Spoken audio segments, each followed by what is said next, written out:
Good day, ladies and gentlemen. Welcome to my humble casa, my humble home in Livingston, Montana. Okay, for reference purposes, it's the 20th of March of 2020. Okay, now what this video file is about is a few of my observations, if you will, which probably don't mean much, but how I'm looking at this situation called the coronavirus. Okay, first of all, I'm not a medical expert. I could probably tell you folks a lot of things about what I think is going on, how I think that this virus got started, where this virus is going and all that, but I could be very wrong.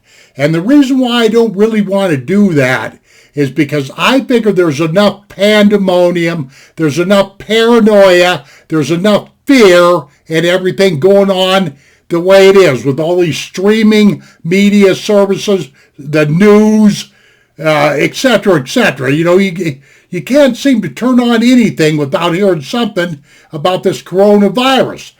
You know, but there's a few things about this virus that kind of bothers me. A mere 3 weeks ago, that virus was supposed to be just mostly centered in China. Now you stop and think about this. This virus could be man-made or whatever have you. But I happen to know firsthand because they make a lot of things. China is really a nation of total industrialization, if you will. A lot of the land in China is the soil and stuff is polluted. And same with the air. And it's no wonder that some viri come crawling out of some sewer over there. You know, I'm just saying. But what got me is a mere three weeks ago or so, it was probably in China, and then all of a sudden here we are, approximately 3 weeks later, and we've got a global pandemic on our hands here. I don't know about you, ladies and gentlemen, but I see something a little weird about this whole thing. Because I just know one thing. I have personally been watching what I call the fear level, the paranoia level. And believe you me, it's all, especially in mainstream news, which I don't watch a lot of. There's a lot of YouTube clips on this very thing.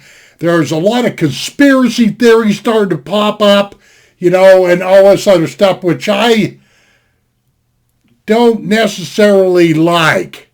Because they're taking a situation and making it worse. I think that the fear that people are going through and worrying about what's going to happen to them and worrying if they're going to get the coronavirus, I think it's worse than the virus itself. I mean, okay, it's like one of my subscribers wrote to me and put this point to me. 90 to 100 people a day lose their lives on U.S. highways and interstates, etc., etc. But we really don't have that many people dying from the coronavirus at this point in time. You know, I mean, overreacting as far as I'm concerned, this is what I'm seeing. A lot of overreacting, a lot of paranoia, a lot of fear. Now, I'm going to say this about fear. Which is the fastest way to control people? Large amounts, massive amounts of people. It's through fear. Okay, you can fit that into the scenario any which way you want. But I am sitting here to tell you, don't buy into the fear. Don't buy into the hype. That's my advice for what it's worth. Personally, myself, I am not sheltering in place. I'm not wearing a mask. I'm not wearing gloves. Like a little while ago, I was out on the outskirts of town shooting my shotgun, talked to the local sheriff out there, talked to 3 or 4 people out there walking their dogs and all this kind of stuff. And basically, what I'm trying to tell you, for me now, I'm going about my life like I normally would. No gloves, mask, sheltering in place and all that. Because this sheltering in place is all well and good, but we can't keep doing this. This country is going to go down the drain, and our monetary system is going to go down the drain, along with the Dow Jones, the stock market, and every other thing. We cannot remain sheltered in place for a very long period of time. This just isn't going to work. And besides that, when you get right down to it, I know that the medical community more than likely is the ones that are going to come up with the answers or the fix to this, because the federal government, they can't fix anything. All they're good at is spending your money, installing a lot of fear, and yet taxing the hell out of you, and making a lot of promises they can't back up and every other doggone thing. Okay, I said that. Now I'm going to say one more thing. I have noticed, sure enough, I got on early this morning. I woke up and decided to watch a little YouTube, and I got to thinking about these, coronavirus conspiracies and whatnot have you. So I just typed up in the search, in YouTube, I just typed up coronavirus conspiracy. 3 individuals popped up just like that. You got that stupid Alex Jones. Man, if that guy's face gets any fatter, he's going to be like the Goodyear blimp and just float away. This clown. I have never liked Alex Jones and his ranting and raving and all that. But don't you know, he's got a fix out there. He's got some kind of purified water he'll sell you. He's had it on the market for years. Cure-all for everything. Bullshit. That's what this is. Alex Jones is full of Alex Jones. Another guy I'd like to talk about for a second that's another shyster, that's another con artist, that's another feather merchant, and like that is old Kenneth Copeland. And he's got some kind of juice or tonic or, something for sale that's supposed to cure you. Where is his faith in the good Lord?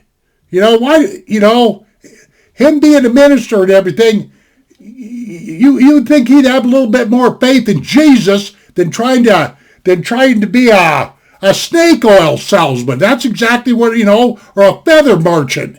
Kenneth Copeland. That guy, man, I've never liked him. He's always talking about how people are full of demons and everything. That guy is a demon. And the third guy I want to talk about is that guy by the name of Jim Baker, that preacher, that idiot stick. Back in the 80s, he had to go to prison for 5 years for bilking people, little old ladies, all their Social Security checks. I guess people haven't got enough of this fool, or he didn't get enough of prison life to change his ways, because he's right back at it again, talking nonsense, being a feather merchant, lying to people, being a snake oil salesman and stuff like that. And he's got some crazy tonic on the market. And it's my understanding that the federal government from several different places, from several different organizations within the federal government, have wrote him cease and desist letters. Now, I might be stepping on some toes here, but personally myself, if any one of you fine folks out there has a lot of faith in Alex Jones, that Jim Baker, and what's that other fool's name? Kenneth Copeland. I never watch these people. But if you got faith in these kind of people, these feather merchants, these con artists, these liars, to fix you, if you get the coronavirus, you, my friend, are a damn fool. These kind of people operate off of fear. They're no more godly men than the man in the moon. I've known this for years. I find these kind of people disgusting. They'll take a situation like this that's, potentially kind of dangerous and play off of it. Why? Because they're playing off your fear. That is the point here, ladies and gentlemen. And what I'm telling you to do is have faith. I have enough faith in the medical community that I believe that they're going to find an answer to this. Simple as that. And that's really all I've got to say. So stop freaking out, and stop buying into every Tom, Dick, and Harry's con job here. Ladies and gentlemen, thank you very much for visiting me here in Livingston, Montana. And take care of yourselves. Now you understand why I'm always saying that. Take care of yourselves. Because, mankind hasn't done a very good job of taking care of this earth and whatnot have you. Anyway, we shall see you on down the trail. Adios, my friends.